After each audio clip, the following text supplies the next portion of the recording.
Hola, queridos amigos, ¿cómo están? Pues estamos eh, haciendo una transmisión gracias a la Universidad de los Hemisferios y presentando, pues, de alguna manera, nuestra preocupación sobre lo que está pasando con el tema del coronavirus. Y aquí hay que hacernos una pregunta que es importantísima y que tiene un fondo grande, es ¿por qué estamos en casa? ¿Qué es lo que ha pasado y por qué estamos básicamente encerrados o autoconfinados en la casa para poder parar el contagio del coronavirus? Entonces, la pregunta es profunda porque se supone que en el siglo XXI el avance de la medicina ha sido muy grande y no deberíamos estarnos preocupando por esto, sino por hacer más productivo a nuestro país o hacer más productiva a las empresas o hacer que el mundo sea cada vez un sitio mejor para vivir. Sobre el COVID-19 se dicen muchas cosas, ¿no? Que fue una transmisión por un hábito alimenticio o un tema de higiene, o hasta existen estas teorías conspirativas de que se fue creado en el laboratorio. Pero la verdad de esto es que, es que son solamente hipótesis, son supuestos, son opiniones sobre las certezas que podemos tener, que son menos. Al menos de eso recibimos en los medios de comunicación y sabemos que muchas de las cosas que se nos transmiten no son realmente ciertas, pero la verdad es que estas hipótesis que tenemos en este momento pues serán comprobadas en un futuro cercano posiblemente para saber cómo vamos a reaccionar, cómo vamos a reaccionar más adelante. Esta pandemia, esta epidemia que se convirtió en pandemia por la transmisión geográfica, por la expansión geográfica del virus, no ha sido ni la primera ni va a ser la última pandemia que tengamos. Hay que recordar, por ejemplo, la peste negra, ahí por el año 1347, 1353, que fue la cúspide de la peste negra. La peste negra que nació en Asia y después tuvo una expansión importante por Europa, cobró al menos 25 millones de vidas.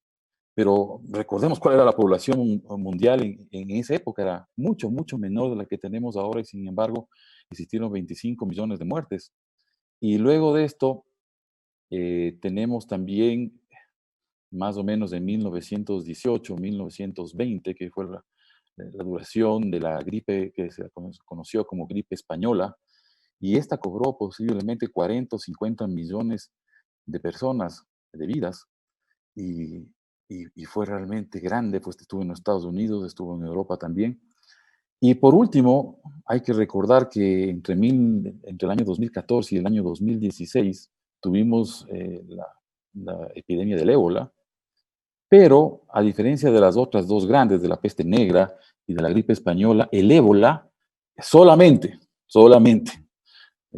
cobró 11.300 víctimas debido a esta enfermedad. Posiblemente estuvo más fuerte en el África y luego también estuvo en Estados Unidos con poquísimos casos, en España e Italia con poquísimos casos. De ahí que ahora está circulando, debido a esta saturación de comunicación que tenemos sobre el coronavirus, está circulando en los medios un video TED de Bill Gates, en donde nos dice, oye, no nos va a matar la bomba atómica, sino nos van a matar las epidemias en el futuro. Lo que sí está claro es que las epidemias van a ser más en los próximos años. O sea, parte del cambio y de la transformación que tiene el mundo conlleva esto, lleva el hecho de que vamos a tener más epidemias. Y es interesante porque posiblemente las otras, peste negra, gripe española, estuvieron algo más focalizadas en ciertas regiones, pero igual se transmitieron por aquellos marinos mercantes que viajaban por esas regiones y se transmitió a otras personas en otras regiones geográficas. Pero ahora veamos qué es lo que está pasando en este momento en el mundo. ¿Cuáles son nuestros hábitos que también han variado muchísimo? Uno de los hábitos que ha cambiado tremendamente es que ahora viajamos más y viajamos de manera diferente. Eh, 1980 o en esa década de 1980, donde yo era adolescente, ¿sí? Viajar era realmente un lujo que estaba destinado solamente a una vez, dos veces, tres veces en la vida y no era más. Y nosotros, desde la generación X, que comenzamos a viajar luego un poco más por trabajo o también por turismo, nos dimos cuenta de que viajar era simplemente visitar ciertos destinos turísticos específicos. O íbamos a Londres, o estábamos en Buenos Aires, o viajábamos a Madrid, o estábamos en París, y dentro de París teníamos ciertas actividades específicas que eran las del turista común y corriente, estábamos en la Torre Eiffel, o estábamos sobre el Sena, pero nada más que eso. Pero llegó la generación Y, la generación millennial, y la generación millennial sí, también viaja a esos destinos turísticos, también le interesa conocer Nueva York, también le interesa conocer España, pero viaja de manera distinta. Nosotros viajábamos en un avión, los de la generación X o los baby boomers viajábamos en un avión y el avión era un avión. Aparecieron las aerolíneas low cost y los aviones comenzaron a parecerse más a un bus o a un metro, ¿sí? Entonces era distinto o es distinto a la forma de viajar ahora de los millennials. También los millennials comenzaron a explorar más. Es decir, en determinada situación, no solamente el destino turístico principal les interesa, sino también les interesa conocer el París profundo, les interesa conocer el Berlín interno. Y debido a este tema de la transformación, de lo compartido, llegan a habitaciones compartidas, a casas compartidas. De ahí el crecimiento de Airbnb. Usan autos compartidos. Uber tiene autos compartidos, BlaBlaCar tiene autos compartidos en Europa, con los mismos gustos, bastante segmentados. Entonces, la forma de viajar de la generación millennial es absolutamente distinta y mucho más frecuente. Entonces, ahora pensemos, el coronavirus apareció en China, en una provincia de China, en una ciudad específica, y se transmitió exponencialmente hacia otras regiones de la misma China y luego hacia el mundo entero. Son más de 100 países en este momento los que tienen contagios de coronavirus, entre ellos el nuestro, y la expansión es debida a los viajeros, a esos hábitos que tenemos de viajar por negocios, por placer, y a la forma distinta que tenemos de viajar en este momento para, para lograr, para lograr diversión, entretenimiento, negocios mundiales, la globalización, pero también se globaliza la transmisión de las epidemias y se convierten en pandemias. Entonces, los viajes son exponenciales, la transmisión del virus también parece ser exponencial, porque vamos al país, vamos al Ecuador. Comenzamos con un caso que fue el caso madre, digamos, el caso primero, y ahora, hasta ayer teníamos cerca de 170 casos y vamos viendo que esto va creciendo en el orden de a veces duplicarse por día cada, cada tipo de caso. Entonces, esto es un crecimiento exponencial. Yo les cuento una cosa. El 20 de febrero, es decir, casi un mes atrás, yo me encontraba en España, en un tema académico. Y cuando yo estaba abandonando España el 20 o 21 de febrero, habían, si no me equivoco, una o dos sospechas de un caso de coronavirus o de casos de coronavirus. Uno o dos. Era poquísimo, sin embargo, nosotros salimos con las protecciones adecuadas porque ya el virus había tomado dimensiones grandes en China, ya estaba entrando a Europa. Todavía en América Latina no existían casos, solamente en la parte de Estados Unidos, en América, pero no habían casos en América Latina. Y salimos con este equipo académico que estábamos, salimos de España sin mayor problema y sin mayor control y sin nada, porque no habían sospechas de que esto iba a cobrar las dimensiones que tenemos en este momento. Entonces, eh, 21 de febrero, casi un mes después, ¿qué es lo que ha pasado? España, hasta el día de ayer, reportó casi 14,000 casos de coronavirus. Ni hablar de Italia. De uno o dos casos del 21 de febrero, ahora tenemos 14,000 casos en España. Vean ustedes la velocidad de propagación y la exponencialidad con que esto se ha transmitido en el mundo. Entonces, La verdad es que esperamos más pandemias. Los que trabajamos un poco en este tema de innovación a través de la Universidad de los Hemisferios o de Leader Business School, y vemos y sabemos de tecnologías, algo de tecnologías exponenciales, vemos que la curva ha crecido mucho y que vamos a tener necesariamente más pandemias por estos hábitos, transformaciones y cambios que ha sufrido el mundo a nivel global. Entonces, aquí la pregunta es, ¿qué vamos a hacer? La pregunta es, ¿qué vamos a hacer hacia adelante para combatir, para combatir las pandemias y estas grandes epidemias que van a pasar en el mundo? Entonces, un poco para entrar a materia de lo más importante eh, y de ver lo más importante de lo que vamos a hablar, eh, ¿qué se espera? ¿Cómo vamos a combatir a las pandemias en el futuro? Si es cierto que en este momento tenemos drones que vuelan sobre nosotros y que se están utilizando para el sistema sanitario, es decir, para entregar vacunas y medicamentos. Son drones casi inteligentes.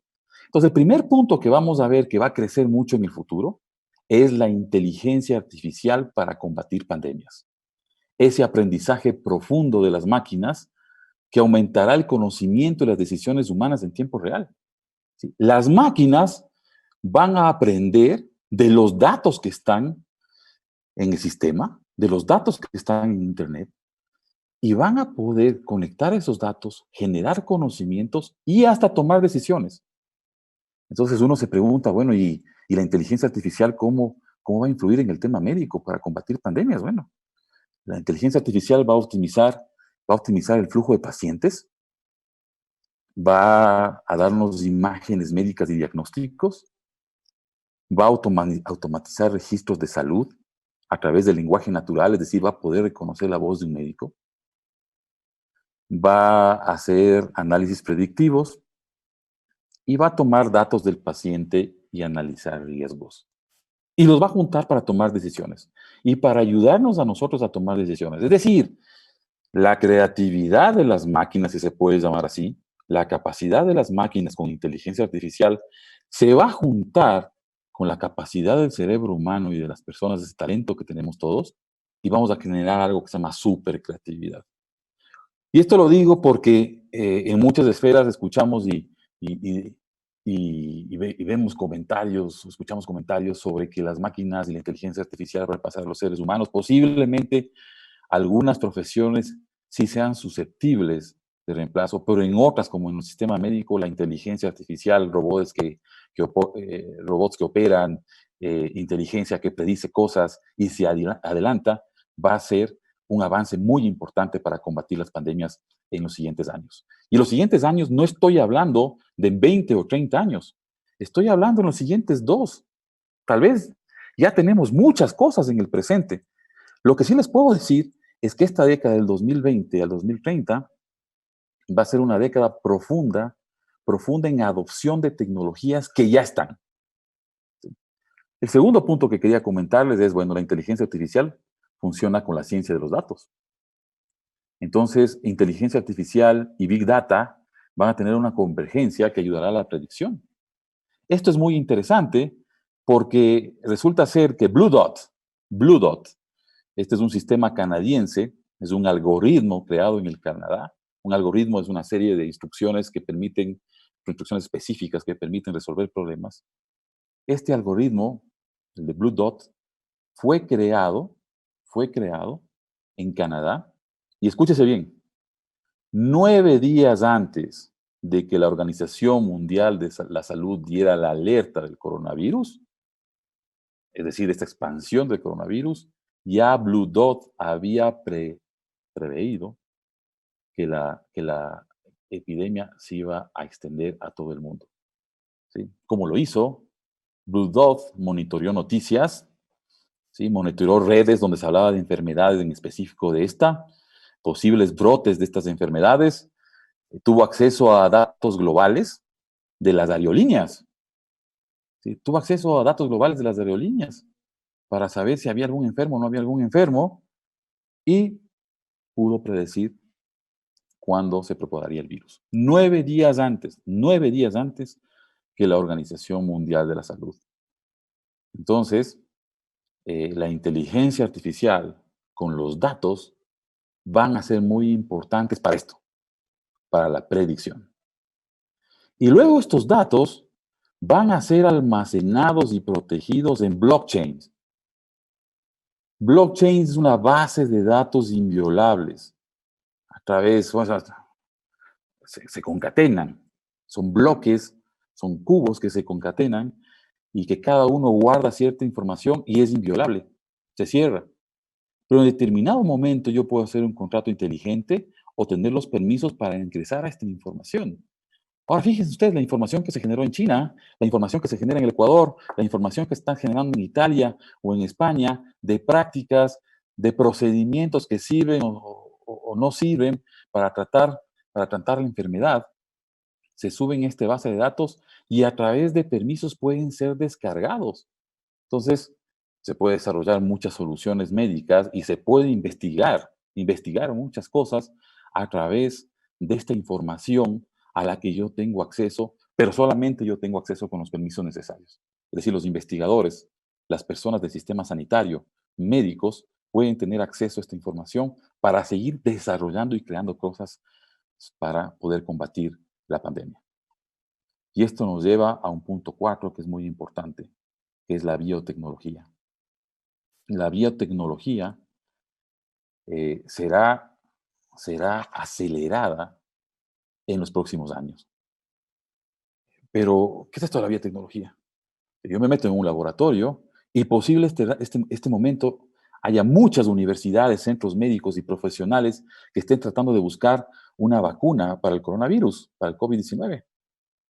Pero en el futuro, lo que vamos a tener, lo que vamos a tener en el futuro es que ya la vacuna no solamente, no solamente va a ser una vacuna general para combatir de manera global, sino que posiblemente se vayan a tener vacunas específicas de acuerdo a las características propias de cada persona.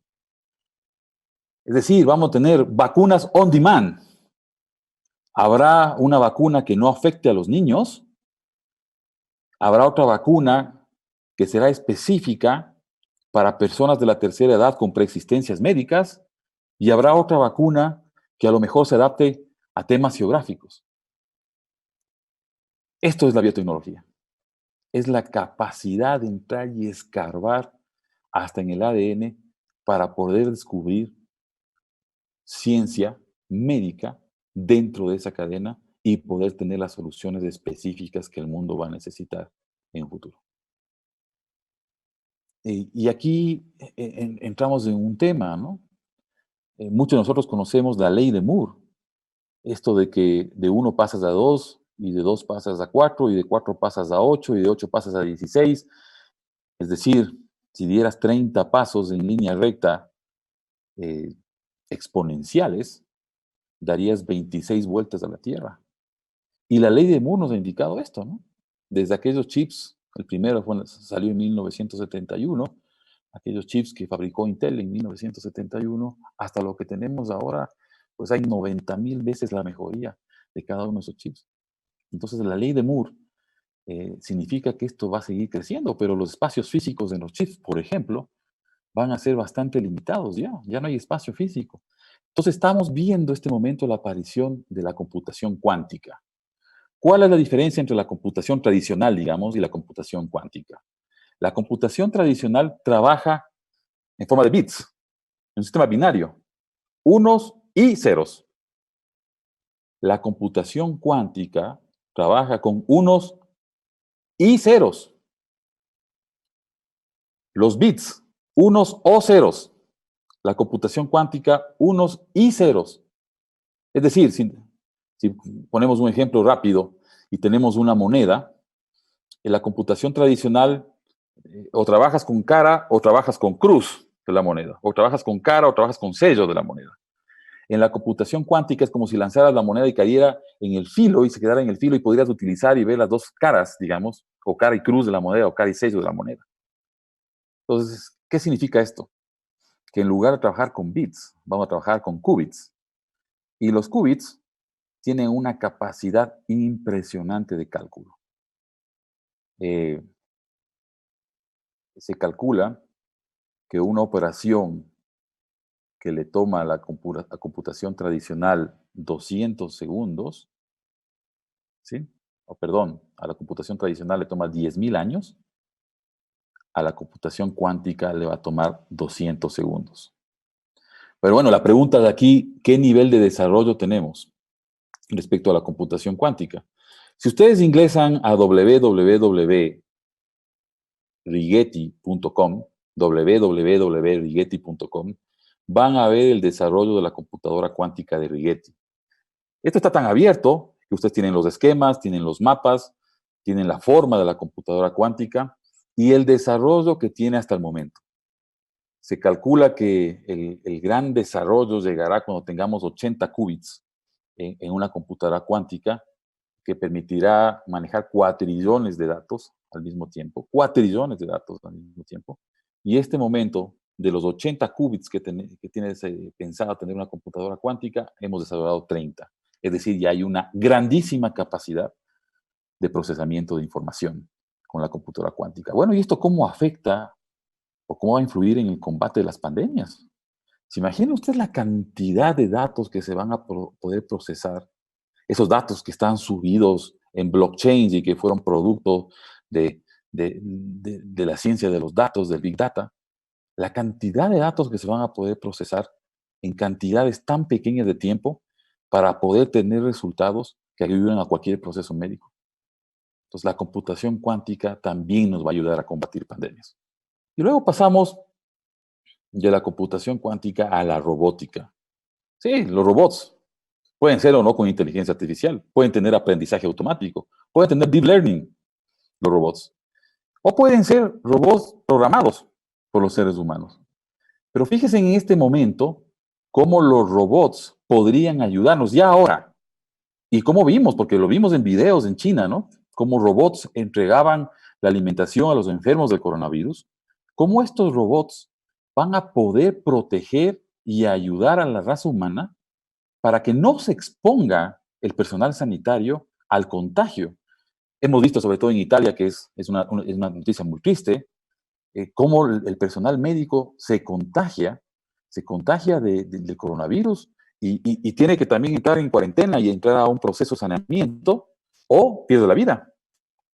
Imaginan los robots haciendo este trabajo por nosotros y los seres humanos encargados de atender los casos remotamente, como estamos haciendo este momento, esta transmisión, y poder tomar decisiones sobre datos procesados en una computadora cuántica, bajados de blockchain.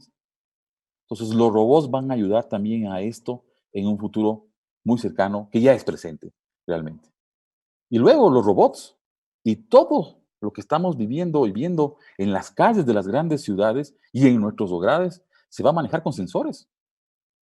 Los sensores, parte integral y fundamental del Internet de las cosas, IoT, y yo hablaría este momento del Internet de todo. Sí, porque no solamente estamos conectando aparatos o dispositivos uno con otro, no solamente le estoy diciendo yo a Alexa en la casa, prende las luces, Alexa, o cuida la puerta, no solamente estoy diciéndole eso, ya estamos hablando del Internet de todo. El Internet de todo es procesos, personas, dispositivos conectados, todo conectado a través de sensores. Miles de millones, billones de sensores conectados ya a este momento. Entonces, ¿cómo va a ayudar esto a la ciencia médica? Bueno, sí. eh, Ambulancias conectadas a los sensores de una casa para establecer a través de lectura facial si hay un cambio en el estatus médico del paciente. eh, la ambulancia conectada a los sistemas de un hospital para poder atender a ese paciente de acuerdo a los requerimientos o de alguna manera decirle, sabe que usted no está tan grave, que es en la casa y vamos a hacer cuarentena y avisarle al dispositivo del médico que esto ya se convirtió en un caso médico que tiene que ser atendido, todo conectado. ¿Se imaginan a lo mejor tener sensores instalados en transporte público y poder detectar a través de lectura facial o de cómo han cambiado nuestros signos vitales o la temperatura corporal? Entonces, esto ya lo vimos, ¿no? En China vimos cómo pasaba la gente frente a una máquina y esta máquina detectaba muchas cosas, ¿no? Lo estamos viviendo en los aeropuertos en este momento con la pandemia. Entonces, los sensores van a permitir que haya un contacto en tiempo real y una toma de decisiones en tiempo real del sistema médico. Vamos a poder ser monitoreados de mejor manera en el futuro y poder posiblemente adelantarnos. Volvemos a esa palabra, a predecir qué es lo que puede pasar con estas enfermedades.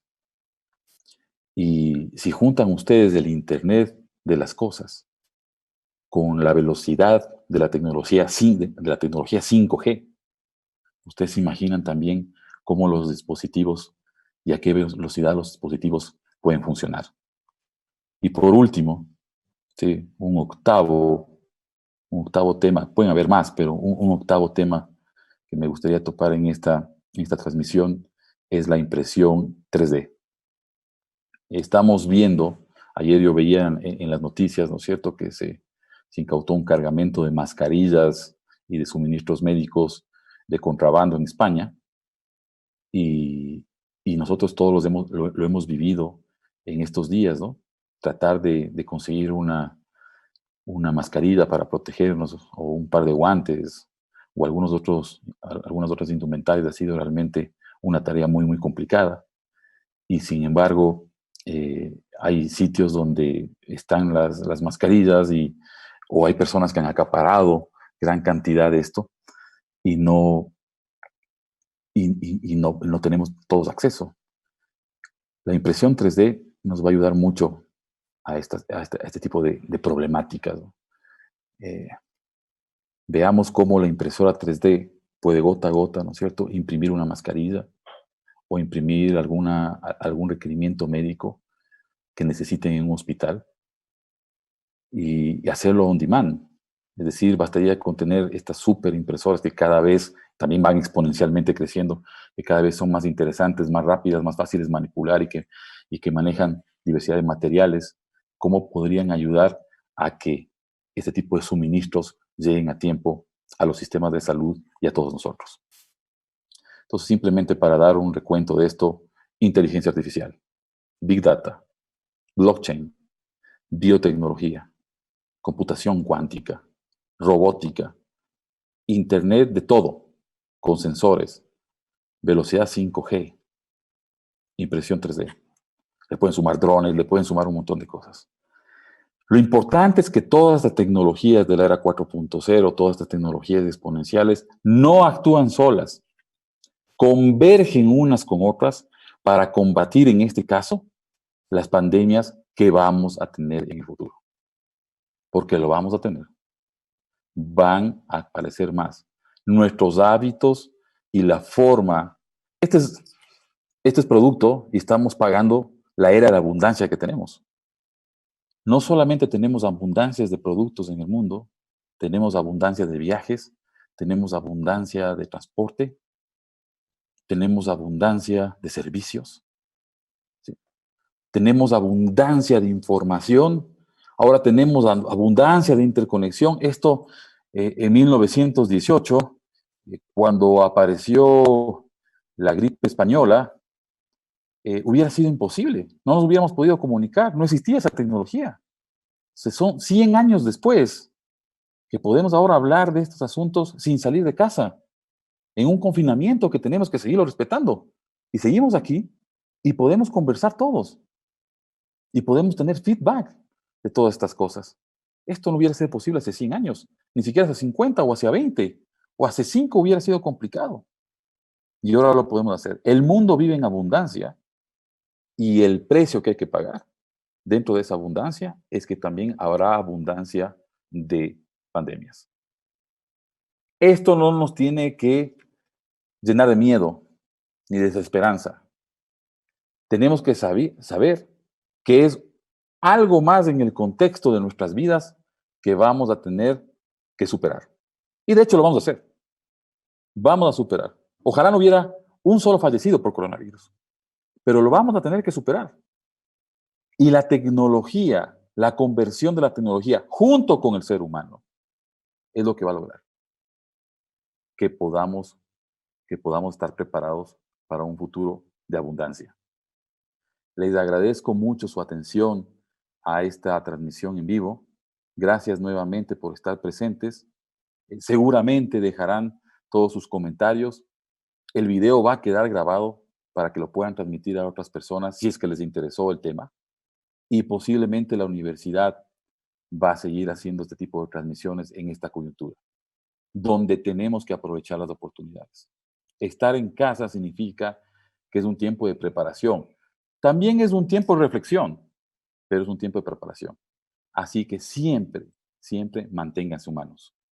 Siempre manténganse humanos con sus valores, pero siempre alertas porque el mundo está cambiando, pero tenemos formas de actuar e interactuar con él y de ser cada vez mejores.